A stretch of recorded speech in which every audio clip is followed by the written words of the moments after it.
Yes, Lord, buntag sa atong tanan, Zamboanga del Norte, dalaygon ang Ginoo sa inyong kinabuhi kay wala kita makalimot sa Ginoo kay siyempre ang Ginoo buntag pa sayo sa pagmata nato ang nalugway nga kinabuhi na mao ang gininhawa.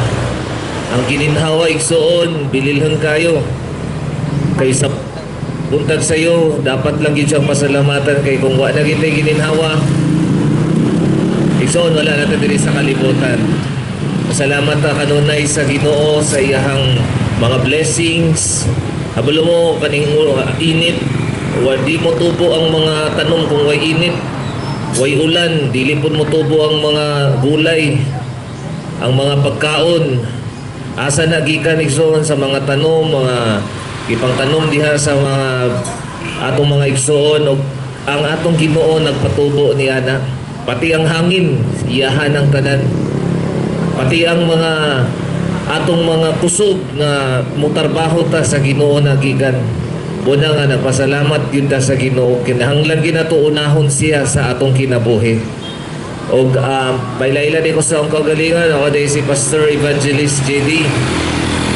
Nag-share ko sa pulong sa Ginoo kay maayo siya sa akong kinabuhi. O kabalo ko maayo po ng Ginoo sa atong kinabuhi. Sa inyo po, o nakaabot ko diri sa inyong lugar sa Zamboanga del Norte. Pasalamat po dako nga gitagaan ninyong panahon o nalipay kong dako sa pagdawat sa pulong ninyo sa Ginoo.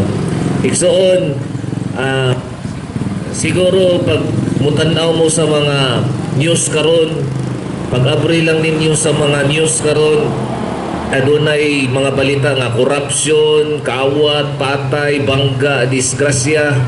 Kanang mga balita igsoon, mauna siya ang mga di maayong mga balita. Makita nimo sa mga TV na ay gipamusil, na ay gipamatay, ay gipangitnap. Kana siya mga di na maayong balita nga madunggan nato adlaw-adlaw. Diya na pong udto, diya na pong gabi. Pero igsoon, kung sikitag paminaw ana, mga igsoon, baka payo man dyapo na maminaw ta kung inanaro makay baluta sa mga balita, pero naay pag maayo nga balita. Kini siya nga maayo nga balita, gisulat kini sa Ginoo, mao ni siya ang good news na Bible nga gisulat, gilamdagan ang nagsulat niini.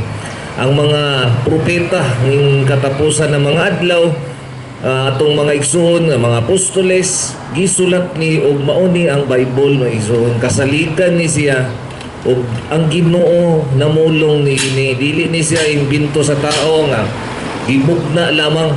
Kini siya ang pulong sa nga angay natong basahon sa adlaw sa atong kinabuhi kay maayo man nga balita.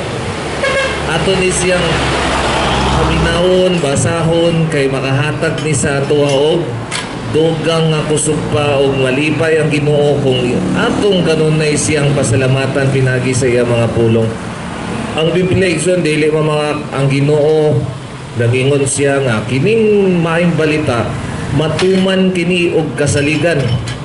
Kasaligan bot pasabot na dili ni siya scam. Kaning Biblia matuman gid ni siya kay ingon ang Ginoo sa iyang pulong atong patupagon.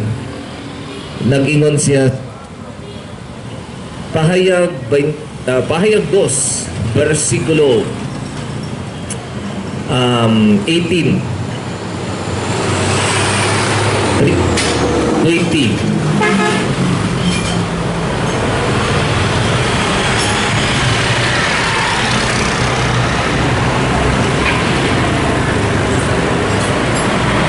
Asia, I'm sorry.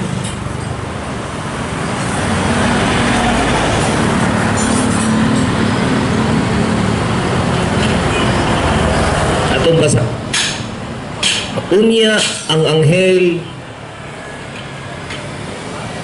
unya mingon ang anghel kanako, matuod kining mga pulonga ug kasaligan.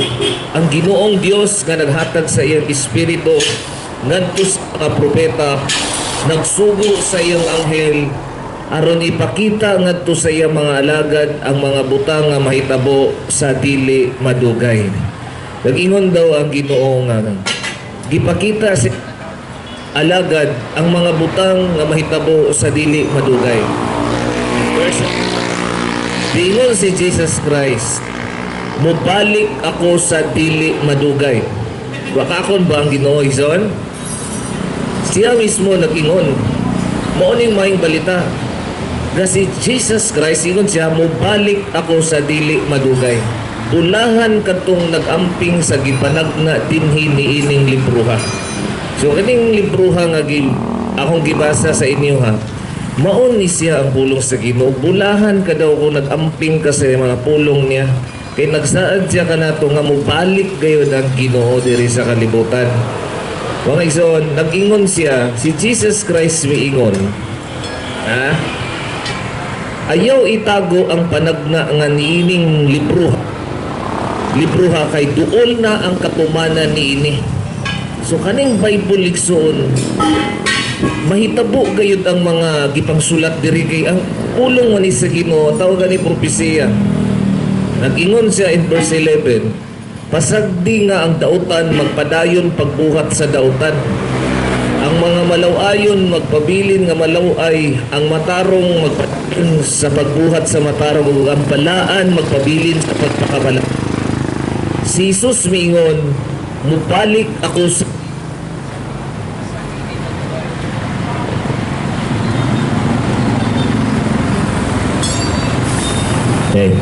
ayun siya, si Jesus Christ ingon, mubalik ako sa dili madugay, nga magdalag ganti aron ihatag sa tagsa-tagsa sumala sa iyang binuhat.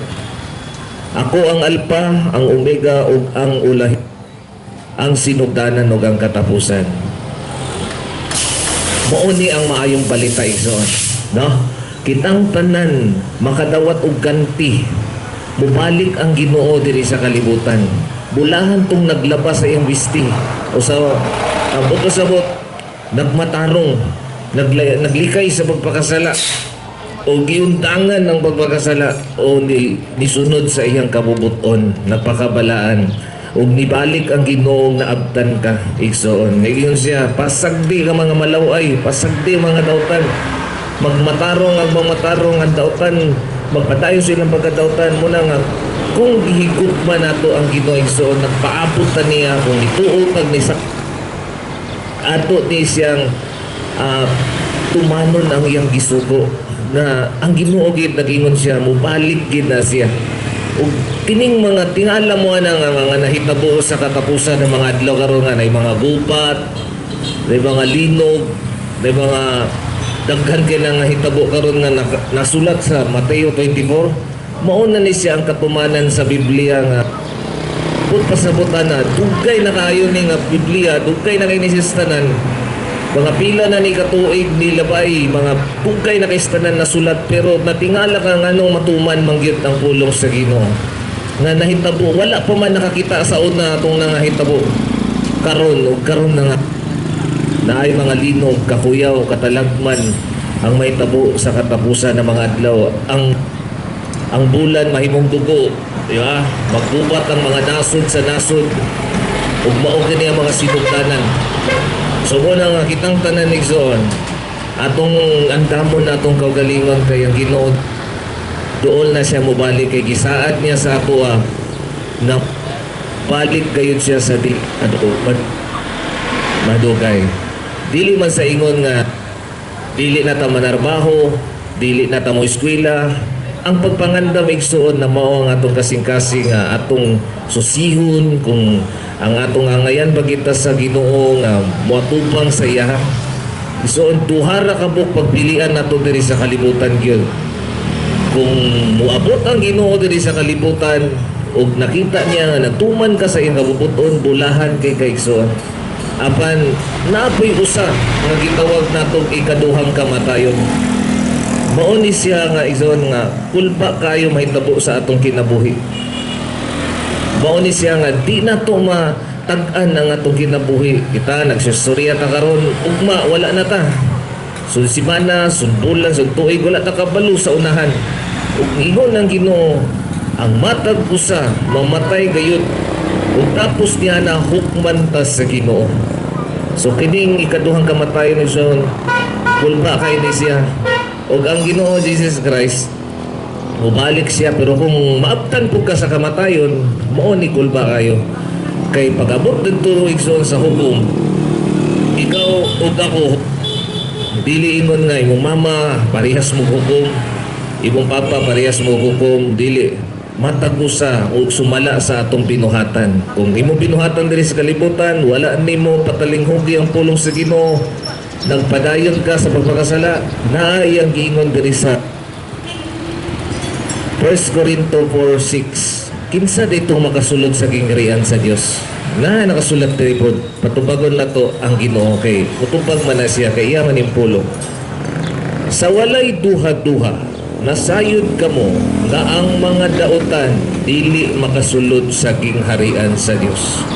Ayaw palimbong kay ang mga taong makighilawason, mga nagsimba sa mga diyos-diyos, mga mamamatay, mga mamananapaw, o nakighilawas sa isig kalalaki, o babae, o kawatan, o hakog, o mga palahubog, o tigbutag-butang, o malapason sa balaod, dili makasulod sa gingharian sa Dios.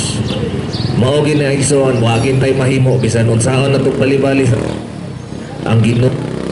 Mao na ang iyang final word. Busa moabot ang panahon nga hugman ka siguro dili pa ka makaingon aron, pero abot sa imong sakit, pag abot na nga tigulang na ka, igsuon mo ni ang realidad. Ang imong igsuon, imong silingan, imong mga lolo, lola, auntie, kuya, mutanaw dito sa samin sa imong lungon. Tanawon ka dito, mikapan ka. O tanawon ka dito, wala na kay kinabuhi. Igton ta lang, giabot na ka og 100. Kay gusto makamoabot og 100. Gusto ka moabot og 120, gitugutan sa Ginoo. 120 anak, sige. O pagkatapos ni anak, ingon ng Ginoo, humana ang tanan. Tapos na. Dili na pwede extend na ko. Ang pangutana karon, human sa imong kinabuhi, asa man ka karon paingon.